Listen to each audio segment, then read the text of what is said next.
រឿងអ្នកមានបុណ្យ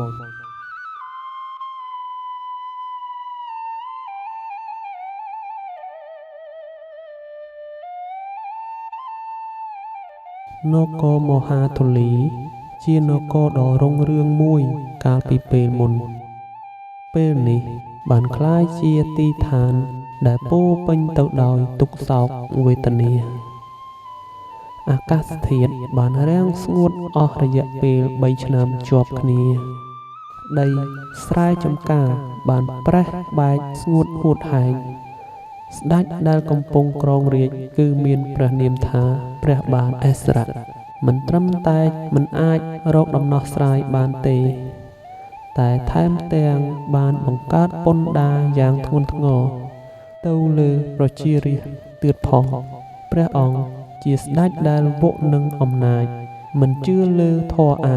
ហើយតែងយកចិត្តទុកដាក់តែលើហោរាកំណាចដែលនិយមការបូជាយញ្ញ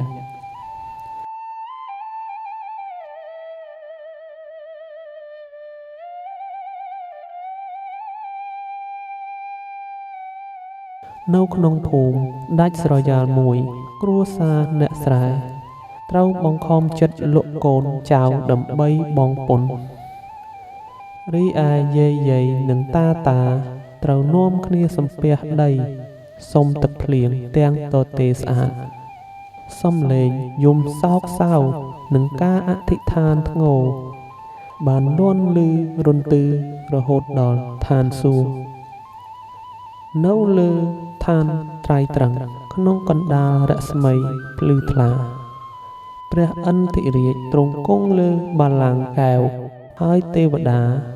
ព្រះព្រហ្មព្រះឥសូរនិងទេវតាឯទៀតព្រះឥន្ទទ្រង់មានព្រះបន្ទូលដោយក្តីអាណិតអាសូរថាសំឡេងធ្ងររបស់ប្រជារាស្ត្រក្រោមអំណាចស្ដេចរស់ធម៌បានធ្វើឲ្យបល្ល័ង្ករបស់យើងក្តៅហើយនគរមហាធូលីត្រូវការអ្នកមានបុណ្យម្នាក់ដើម្បីត្រឡប់មកសង្គ្រោះវិញ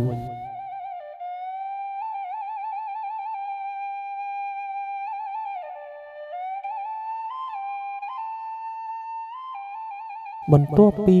ការពិភាក្សាយ៉ាងយូរព្រះឥន្ទទ្រង់យល់ព្រមបញ្ជូនបារមីដ៏បរិសុទ្ធបំផុតមួយរបស់ព្រះអង្គឲ្យទៅចាប់កំណើតនៅលើឋានមនុស្សលោកដើម្បីបញ្ចប់ទុក្ខវេទនានោះពន្លឺពណ៌មាសមួយត្រូវបានបញ្ចេញពីកណ្ដាលដើមទ្រូងរបស់ព្រះឥន្ទ្រាធិរាជហើយហោះចុះមកកាន់ភពផែនដីយ៉ាងលឿនពន្លឺពណ៌មាសនោះបានទៅចាប់បដិសន្ធិក្នុងទ័យនៃនារីក្រីក្រម្នាក់ឈ្មោះនាងសុជាតាដែលជាភរិយារបស់កសិករដ៏ស្មោះត្រង់ឈ្មោះពូគង់នាងសុជាតាគឺជាមនុស្សដែលរងទុក្ខវេទនាជាទីបំផុតតែនាងតែងតែមានចិត្តជ្រះថ្លានិងឧស្សាហ៍ធ្វើបុណ្យធ្វើទានបន្តិចបន្តួចតាមលទ្ធភាពនាងបានយល់សុបិនឃើញទេវតាប្រទានផ្កាម្លិះដ៏បរិសុទ្ធមួយទងនៅយប់ដែលនាងសុជាតាចាប់ផ្ដើមឈឺពោះប្រសូតស្រាប់តែមានពន្លឺចម្លែកមួយភ្លឺចិញ្ចាញចេញពីខ្ទមកំសត់របស់នាងពន្លឺនោះមានក្លិនក្រអូបដូចផ្កាទិព្វហើយបានទំនុះភាពងងឹតនៃយប់ដ៏សែនត្រជាក់នោះ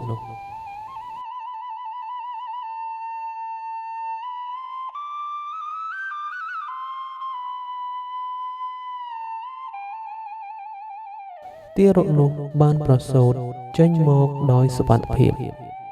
ឪពុកម្ដាយមានការភ្ញាក់ផ្អើលជាខ្លាំងនៅពេលដែលឃើញថាទារកនោះមាននិមិត្តរូបពិសេស3យ៉ាង1គឺស្នាមបាតដៃទេវតា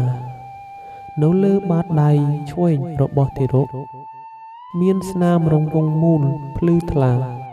ដូចស្នាមបាតដៃដែលមើលមិនឃើញរបស់ទេវតាមួយអង្គ2ពន្លឺនៅលើថ្ងាសរាល់ពេលដែលទារកយំឬញញឹមថ្ងាសរបស់គេតែងបញ្ចេញពន្លឺ ភ្លឹបផ្លែតនិមិត្តរូបទី3គឺក្លិនក្រអូបរាងកាយទារកបញ្ចេញក្លិនក្រអូបស្រាលដែលមិនមែនជាក្លិនមនុស្ស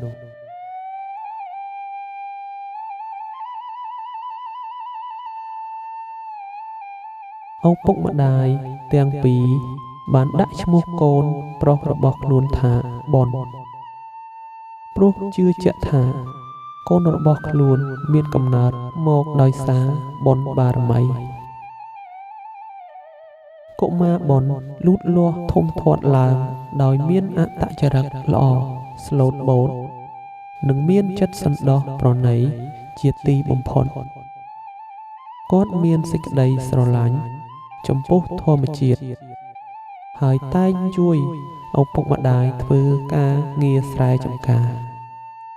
ទោះជាយ៉ាងណាឪពុកម្ដាយរបស់គាត់បានបង្រៀនគាត់ឲ្យលាក់បាំងនៅនិមិត្តរូបពិសេសរបស់គាត់ជានិច្ចដោយសារខ្លាចក្រែងស្ដេចកំណាចដឹង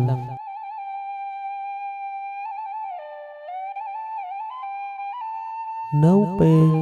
ដែលបុនមានអាយុ7ឆ្នាំហេតុការណ៍អភូតហេតុបានកើតឡើងជាញឹកញាប់ដែលមានដូចជាដើមឈើដុះលូតលាស់នៅពេលដែលបុនទៅស្រោចទឹកដើមឈើដែលងាប់ដើមឈើនោះបានរស់ឡើងវិញហើយលូតលាស់លឿនខុសពីធម្មតាពេលខ្លះគាត់ដើរទៅក្បែរដើមឈើណាដើមឈើនៅទីនោះរីកត្រួយនឹងចេញផ្កាអំពីសត្វសាហាវថ្ងៃមួយ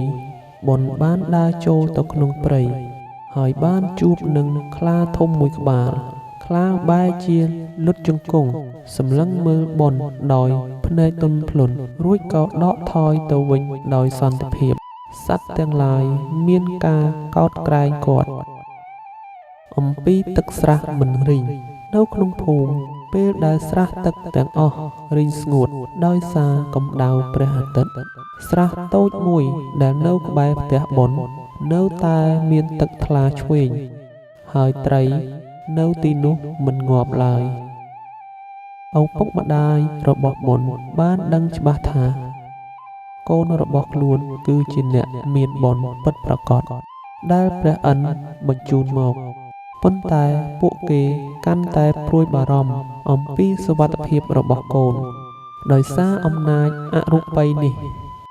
ដែលធ្វើឲ្យពួកគាត់ពិបាកក្នុងការលាក់បាំង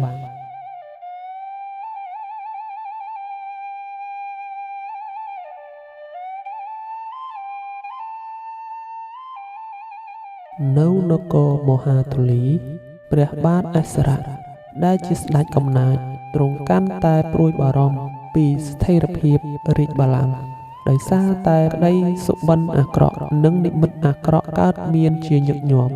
ព្រះអង្គក៏បានកោះហៅហោរាភ្នំដែលមានតេជះល្បីល្បាញឲ្យមកទស្សទាយឲ្យព្រះអង្គហោរាភ្នំបានចូលគាល់ដោយទឹកមុខស្លេកស្លាំងហើយបានក្រាបទូលថ្វាយ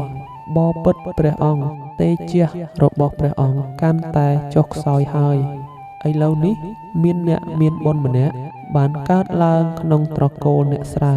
នៅឯទិសអាគ្នេយ៍កុមារនោះមានបារមីទេវតាហើយមាននិមិត្តរូបពិសេសគេនឹងធំឡើងហើយដណ្ដើមរាជពីព្រះអង្គក្នុងពេលឆាប់នេះព្រះបាទអសរៈទ្រង់ខ្ញាល់ជាខ្លាំងហើយបានបញ្ជាឲ្យមេទ័ពឃោឃៅនាំទ័ពដ៏ខ្លាំងពូកែមួយក្រុមទៅតាមរកកុមារដែលមាននិមិត្តរូបពិសេសនោះនៅគ្រប់ភូមិនៃទិសអាគ្នេយ៍មេទ័ពឃោឃៅបានចាប់ខ្លួនមនុស្សស្លូតត្រង់ជាច្រើនអ្នកមកសួរចម្លើយនិងធ្វើទារុណកម្មដំណឹងនោះបានលេចឮដល់ត្រចៀកពូគង់និងនាងសុជាតាដែលជាឪពុកម្ដាយរបស់បុនពួកគាត់ដឹងថាពេលវេលានៃការលាក់បាំងគឺបានចប់ហើយ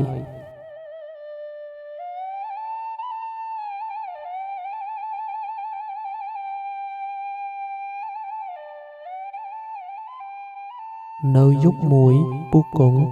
បានហៅបុនដែលមានអាយុប្រហែល10ឆ្នាំ មកប្រាប់រឿងរ៉ាវទាំងអស់អំពីកំណើតពិសេសនិងបារមីទេវតាពូកុងនិងនាងសុជាតាបានប្រាប់បុនដែលជាកូនឲ្យរត់គេចខ្លួនទៅកាន់ភ្នំគូលែនដែលជាទីឋានមានអ្នកតានិងឥសីថែរក្សាពូកុងបាននិយាយទាំងទឹកភ្នែកថាកូនបុនកូនកើតមកដើម្បីសង្គ្រោះនគរយើង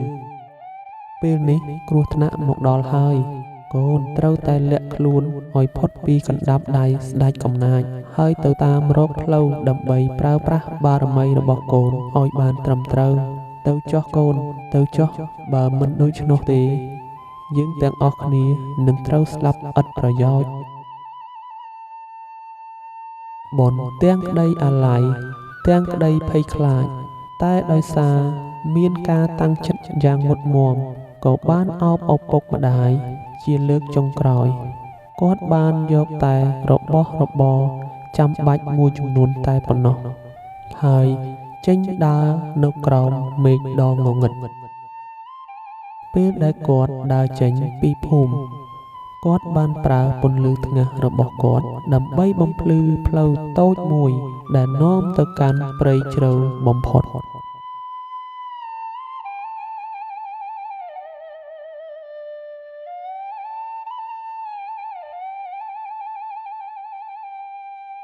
ក្នុងអំឡុងពេលនៃការរត់គេចនេះ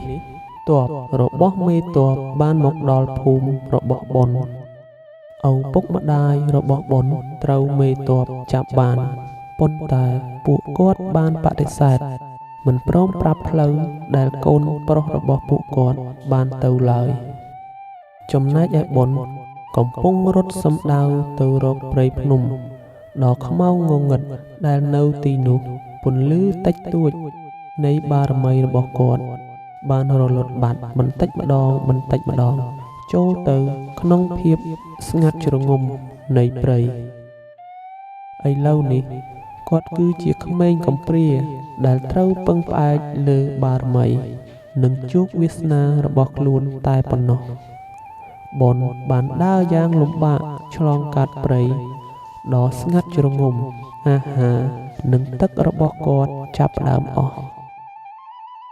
ភាពឯកោនិងភាពភ័យខ្លាចបានធ្វើឲ្យគាត់ស្ទើរតែអស់សង្ឃឹមនៅពេលដែលគាត់គេងលក់ទាំងនឿយហត់គាត់តែងតែយល់សុបិនឃើញម្ដាយឪពុកត្រូវមេទ័ពកំណាចចាប់ដោយសារបារមីរបស់គាត់ជាអ្នកការពារគាត់មិនត្រូវបានសត្វសាហាវយាយីឡើយតែដោយសារគាត់មិនទាន់ចេះប្រើបារមីរបស់ខ្លួនឲ្យអស់ពីលទ្ធភាពគាត់នៅតែត្រូវឆ្លងកាត់ការលំបាកដោយកម្លាំងកាយបន្ទាប់ពីធ្វើដំណើរបានជាច្រើនថ្ងៃបុនក៏បានមកដល់ភ្នំគូលែននៅលើភ្នំនោះមានកន្លែងសក្ការៈបូជាមួយដែលមានឥសីចំណាស់ម្នាក់គង់នៅ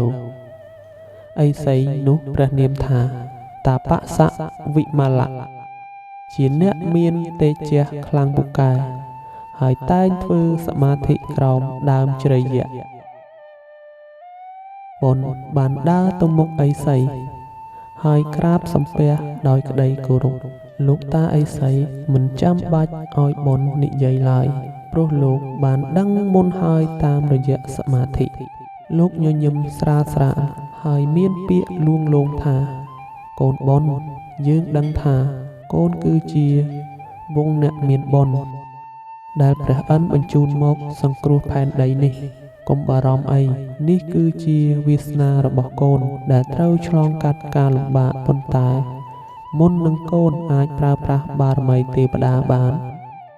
កូនត្រូវតែមានចិត្តស្មោះត្រង់និងអំណត់សិន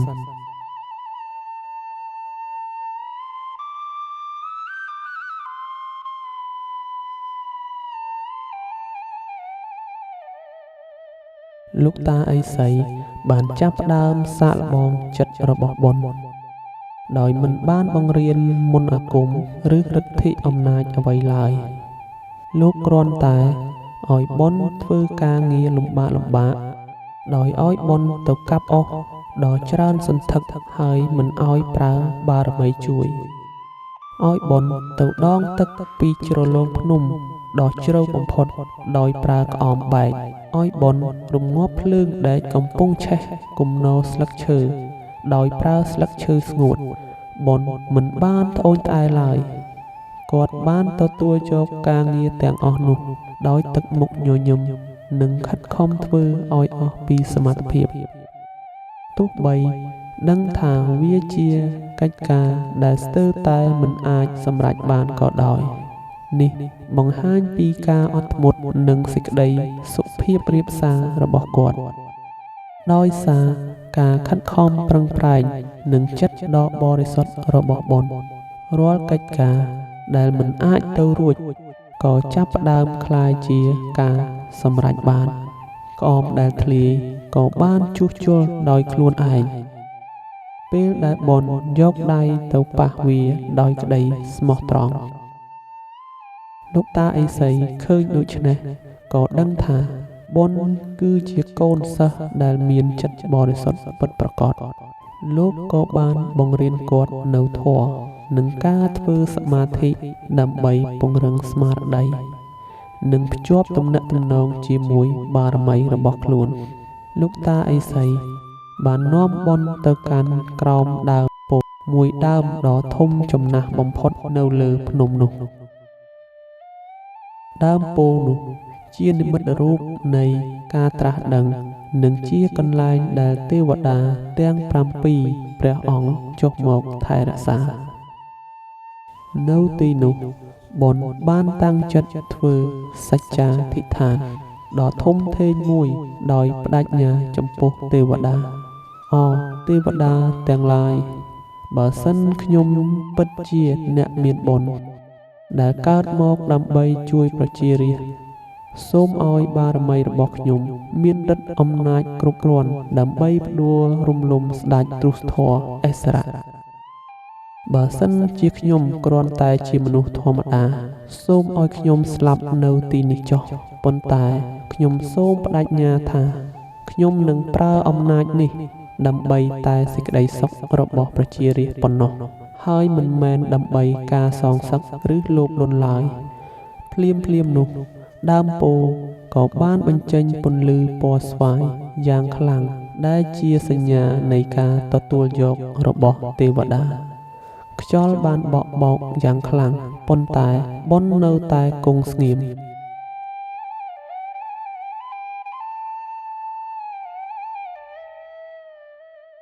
ទោះបីជាទទួលបានការទទួលស្គាល់ពីទេវតាក៏ដោយបនមិនដែលភ្លេចឪពុកម្ដាយរបស់ខ្លួនឡើយគាត់បានធ្វើមហាសប្បុរសធម៌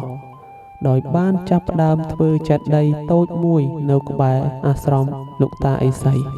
ដើម្បីឧទ្ទិសកុសលផលបុណ្យទៅដល់ឪពុកម្ដាយនិងប្រជារាស្ត្រដែលកំពុងជួបទុក្ខលំបាករាល់ការលះបង់របស់គាត់បានបង្កើននូវកម្លាំងបារមីដែលទេវតាបានប្រទានមកដោយឃើញថាបនមានចិត្តបរិសុទ្ធនិងមានបារមីគ្រប់គ្រាន់ក្នុងការដឹកនាំផែនដីព្រះឥន្ទទ្រង់បានបញ្ជូនទេវតាទេពបុត្រមួយអង្គឲ្យចុះមកជួយបនដោយផ្ទាល់ទេវតាទេពបុត្របានប្រាប់បនថាឥឡូវនេះគាត់មិនមែនជាក្មេងតូចបនដូចពីមុនទៀតទេតែគាត់គឺជាព្រះរាមាធិបតីនៃអនាគតទេវតាទេពបុត្របានប្រគល់នៅសម្ភារៈពិសិដ្ឋចំនួន2ដល់ព្រះរាមាធិបតីបនដែលមានដូចជា 1. ព្រះខ័នរាជវង្សជាព្រះខ័នធ្វើពីដែកថែបមាសដែលមានលម្អដោយត្បូងនិលព្រះខ័ននេះមានឫទ្ធិអំណាចអាចកាត់ផ្ដាច់នៅអំពើអាក្រក់និងមន្តអាគមខ្មោចគ្រប់ប្រភេទនៅពេលដែលលើកឡើងវាបញ្ចេញពន្លឺភ្លឺចិញ្ចាចដែលរងាប់នៅភាពងងឹត 2. គឺជាកញ្ចក់ទេពមរកតកញ្ចក់នេះអាចបង្ហាញនៅទីកន្លែងដែលប្រជារាស្ត្រកំពុងជួបទុក្ខលំបាកនិងបង្ហាញនៅគម្រោងអាក្រក់របស់ស្ដេចកំណាចអេសរៈ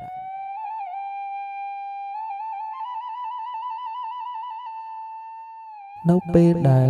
ព្រះរាមាធិបតី កំពុងតែកាន់ព្រះខ័នស្រាប់តែ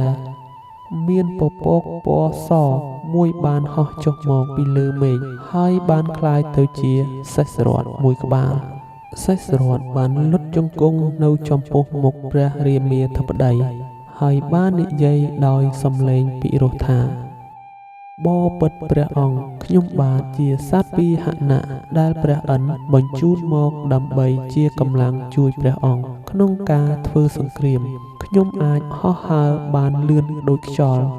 និងអាចយល់ភាសាមនុស្សពេលនេះព្រះរាមាធិបតីបុណ្យបានក្លាយជាវីរបុរសពេញលេញហើយគាត់មានទាំងគ្រូជាទីប្រឹក្សា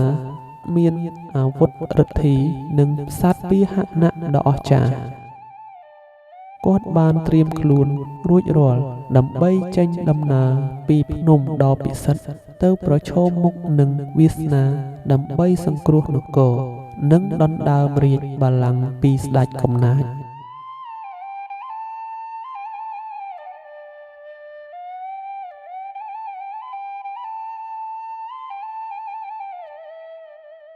ព្រះរាមាធិបតីបុណ្យបានលាពីលោកតាឥសីដោយក្តីគោរពលោកតាឥសីបានប្រាប់ឲ្យព្រះអង្គតាំងចិត្តដោយធម៌ហើយជៀសវាងការសងសឹកផ្ទាល់ខ្លួនព្រះរាមាធិបតីបានឡើងគង់លើសេះរត់ហើយបានចាប់ដើមដំណើរឆ្ពោះទៅកាន់នគរមហាធុលីដោយមានកញ្ចក់ទេពមរកតជាប់នឹងដៃព្រះអង្គអាចមើលឃើញទិដ្ឋភាពដ៏ក្រៀមក្រំនៃនគរប្រជារាស្ត្រកំពុងតែរស់នៅក្នុងភាពភ័យខ្លាចនិងអត់ឃ្លានព្រះរាមាធិបតីបានចុះទៅដល់ភូមិដាច់ស្រយាលជាមុនសិនដោយពន្លឺនៃព្រះខ័នរាជវង្សនិងពន្លឺនៅលើថ្ងាសរបស់ព្រះអង្គធ្វើឲ្យប្រជារាស្ត្រជាច្រើនអ្នកដែលកំពុងអស់សង្ឃឹមមានក្តីសង្ឃឹមឡើងវិញ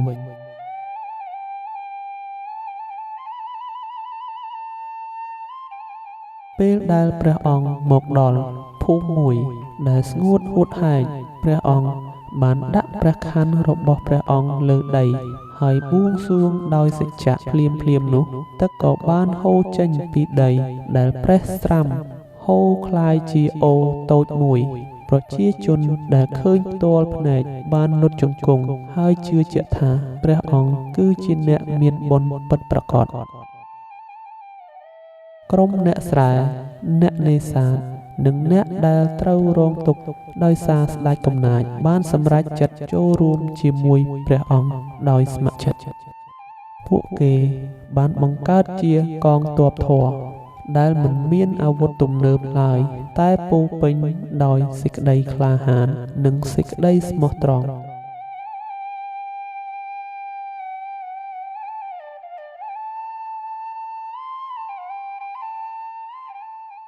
ដំណឹងអំពីអ្នកមានបុណ្យបានលេចឮដល់ព្រះបាទឥស្រាដែលជាស្ដេចកំណាចក៏បានបញ្ជូនមេទ័ពឃោឃៅឲ្យទៅកម្ចាត់ក្រុមបះបោរនោះកងទ័ពធម៌របស់ព្រះរាមាធិបតីបានជួបនឹងទ័ពរបស់ស្ដេចនៅវាលស្រែមួយឃើញដូចនេះព្រះរាមាធិបតីក៏បានឡើងគង់លើសេះរត់ហើយយាងទៅជួបមេទ័ពឃោឃៅដោយផ្ទាល់ព្រះរាមាធិបតីបានមានព្រះបន្ទូលថាមេទ័ពអ្នកកំពុងតែបម្រើស្ដេចទ្រោះធម៌ម្នាក់ដែលនាំឲ្យប្រទេសវិនាសខ្ញុំមិនត្រូវការសង្គ្រាមបង្ហូរឈាមទេចូលអ្នកនិងទ័ពរបស់អ្នកដកថយហើយមកចូលរួមជាមួយកងទ័ពធម៌ដើម្បីស្ដារយុទ្ធធម៌ឡើងវិញមេទ័ពឃោឃៅបានសើចហះក្មេងល្ងងអ្នកហ៊ានយកត្រឹមក្រុមអ្នកស្រែស្លៀកពាក់ចាស់មកតតាំងនឹងអំណាចរាជផងសម្លាប់វាសមរភូមិបានចាប់ផ្ដើមកងទ័ពរបស់ស្ដេចកំណាចបានបាញ់ធ្នូនិងលំពេងមកលើកងទ័ពធម៌ពេលនោះព្រះរាមាធិបតីបានលើកព្រះខ័នរាជវង្សឡើងទៅលើមេឃពន្លឺពណ៌មាសមួយក៏បានផ្ទុះចេញពីព្រះខ័នហើយបានបង្កើតជារបាំងការពារដ៏ធំដែលធ្វើឲ្យព្រួញនិងលំពេងទាំងអស់បានខ្ចាត់ចេញពីកងទ័ពធម៌ មេទ័ពខូខើឃើញដូចនោះក៏ចាប់ផ្ដើមប្រើមន្តអាគមខ្មៅដែលស្ដេចបានបង្រៀនគាត់បានសូត្រគាថាដើម្បីហៅខ្មោចហៅព្រាយនិងពពកខ្មៅងងឹតមកគ្របដណ្ដប់លើសមរភូមិព្រះរាមាធិបតីមិនបានភ័យខ្លាចឡើយព្រះអង្គបានបក់ព្រះខ័នរាជវង្សទៅលើពពកខ្មៅរស្មីពណ៌មាសពីព្រះខ័នបានកាត់ផ្ដាច់មន្តអាគមខ្មៅនោះហើយពពកងងឹតក៏រលាយបាត់ទៅវិញខ្មោចព្រាយដែលត្រូវហៅមកក៏បានរត់គេចខ្លួនដោយភ័យខ្លាចយ៉ាងខ្លាំងសេសរតបានហោះហើរយ៉ាងលឿនទៅមុខហើយព្រះរាមាធិបតីបានប្រើព្រះខ័នរបស់ព្រះអង្គដើម្បីដកហូតយកអាវុធពីទ័ពរបស់ស្ដេចកំណាចដោយមិនបានសម្លាប់អ្នកណាម្នាក់ឡើយដោយឃើញឫទ្ធិបារមីនិងចិត្តមេត្តារបស់ព្រះអង្គទ័ពជាច្រើនរបស់ស្ដេចកំណាចក៏បានបោះបង់អាវុធចោលហើយមកចូលរួមជាមួយព្រះរាមាធិបតីមេទ័ពខូខើក៏ត្រូវបានឡោមព័ទ្ធដោយអស់ឫទ្ធិអំណាចព្រះរាមាធិបតីបានចាប់មេទ័ពនោះហើយបានបង្ហាញគាត់នៅរូបភាពដែលម្ដាយឪពុករបស់ព្រះអង្គកំពុងជាប់គុកតាមរយៈកញ្ចក់ទេពមរកត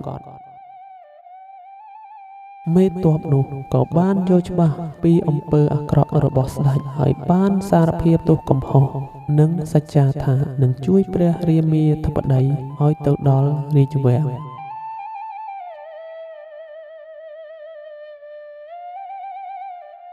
ព្រះរាមាធិបតីបានដឹកនាំកងទ័ពធរដែលកាន់តែមានចំនួនច្រើនឡើងទៅទម្លាយចូលរាជវាំងនៅរាជធានីព្រះបាទអេសរៈបានតក់ស្លុតនិងភ័យខ្លាចយ៉ាងខ្លាំងហើយបានព្យាយាមរត់គេចខ្លួនព្រះរាមាធិបតីបានរកឃើញស្ដេចកំណាចនៅក្នុងរាជវាំងហើយបានប្រកាសថាព្រះអង្គអស់បុណ្យហើយព្រះរាមាធិបតីមិនបានសម្លាប់ព្រះបាទអេសរៈឡើយព្រះអង្គគ្រាន់តែប្រើព្រះខ័នរាជវង្សដើម្បីយកមកប៉ះនឹងមកុដរបស់ស្ដេចភ្លាមនោះមកុដរបស់ស្ដេចកំណាចក៏បានធ្លាក់ពីព្រះសិរៈមកលើដីហើយបាត់បង់ពន្លឺឫទ្ធិអំណាចរបស់វាស្ដេចកំណាចបានក្លាយជាមនុស្សធម្មតាហើយបាត់បង់អំណាចទាំងស្រុងព្រះរាមាធិបតីបានបញ្ជាឲ្យចាប់ស្ដេចកំណាចដាក់គុកដោយធម៌ព្រះរាមាធិបតីបានរកឃើញឪពុកម្ដាយរបស់ព្រះអង្គដែលត្រូវបានដោះលែងពីគុកវិញប្រជារាស្ត្រនិងពួកមន្ត្រីដែលមានចិត្តស្មោះត្រង់បានចូលរួមគ្នាថ្វាយព្រះរាជសារសូមអញ្ជើញព្រះរាមាធិបតីបុណ្យឲ្យឡើងគ្រងរាជ្យក្នុងពិធីអភិសេកដ៏ឧឡារិកព្រះអង្គបានទទួលព្រះនាមថាព្រះបាទធម្មរាជដែលមានន័យថាស្ដេចដែលដឹកនាំដោយធម៌ភ្លាមនោះឋានសួគ៌ក៏បានបើកហើយទេវតាបានបង្ហូរទឹកភ្លៀងយ៉ាងជោគជាំមកលើនគរមហាធុលីដែលជាសញ្ញានៃការត្រឡប់មកវិញនៃសន្តិភាពនិងភាពរុងរឿង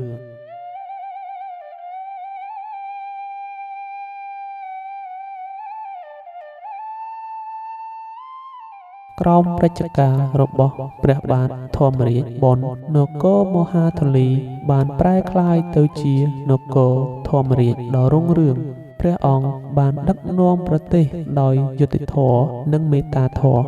ដោយដែលព្រះអង្គបានសច្ចាជាមួយទេវតាក្នុងការដឹកនាំរបស់ព្រះអង្គបានបញ្ជាឲ្យកសាងទំនប់ទឹកនិងប្រឡាយទឹកធំឡើងវិញដើម្បីធានាបាននូវទឹកសម្រាប់កសិកម្មពេញមួយឆ្នាំដោយមានជំនួយពីបារមីរបស់ព្រះអង្គដីដែលធ្លាប់ស្ងួតក៏បានត្រឡប់មកមានជីជាតិឡើងវិញព្រះអង្គបានកសាងវត្តអារាមថ្មីនិងជួសជុលប្រាសាទបុរាណដើម្បីលើកស្ទួយព្រះពុទ្ធសាសនាព្រះអង្គបានយកចិត្តទុកដាក់ចំពោះអ្នកក្រីក្រហើយប្រជាជនទាំងអស់បានរស់នៅដោយសុខសន្តិភាពនិងភាពសម្បូរសប្បាយ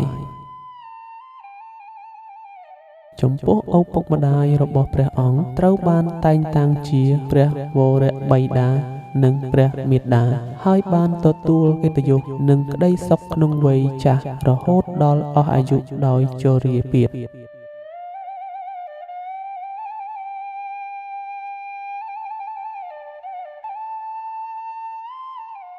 ព្រះបាទធម្មរាជបានបង្ហាញដល់នគរថាអំណាចពិតប្រាកដមិនមែនកើតចេញពីការគៀបសង្កត់នោះទេតែគឺកើតចេញពីបុណ្យនិងធម៌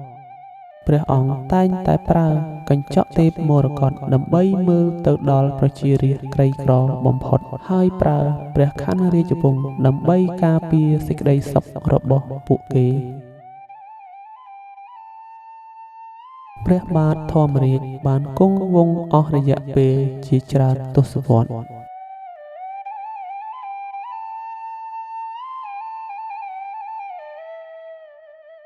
នៅពេលដែលព្រះអង្គមានព្រះជន្មចាស់ជរាហើយព្រះរាជបុត្ររបស់ព្រះអង្គបានត្រៀមខ្លួនជាស្រេចដើម្បីស្នងរាជបន្ត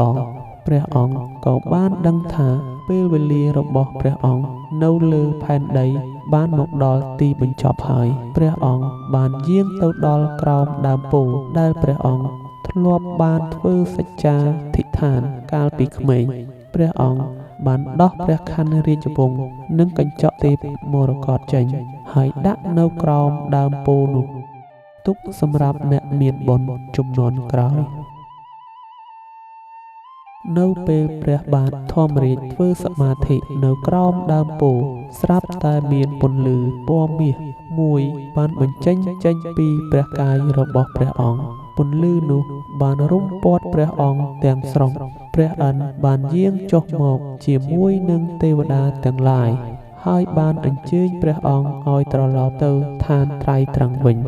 ដោយសារកិច្ចការរបស់ព្រះអង្គនៅលើផែនដីបានសម្រេចហើយ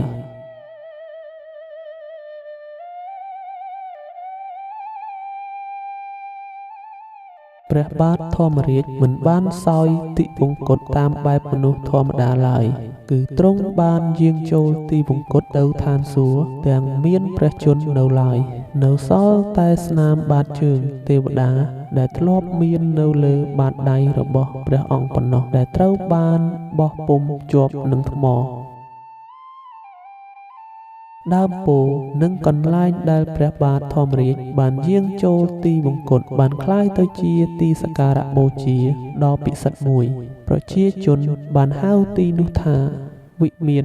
អ្នកមានបុណ្យ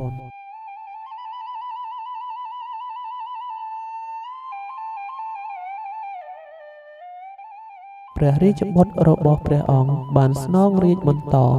ហើយបានបន្តដឹកនាំនគរដោយធម៌ដោយគោរពតាមមាគ៌ារបស់ព្រះបិតាព្រះអង្គបានធ្វើសច្ចាថានគរនេះនឹងមិនត្រូវស្ថិតនៅក្រោមអំណាចរបស់ស្ដេចកំណាចណាទៀតឡើយ